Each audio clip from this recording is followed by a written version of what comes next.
நடக்கணும். ம், பார்க் ரொம்ப தூரம் இல்ல, இதான் வீடு, அதான் பார்க். பா.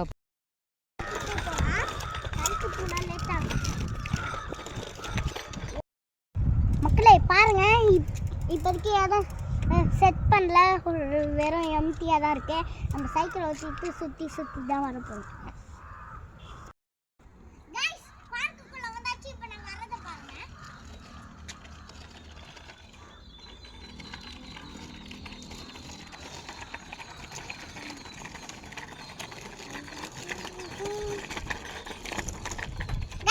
அடுத்த எபிசோடுக்கு மறக்காம உங்க ஃப்ரெண்ட்ஸ் கிட்ட சொல்லி இதையும் பார்க்க சொல்லிடுங்க.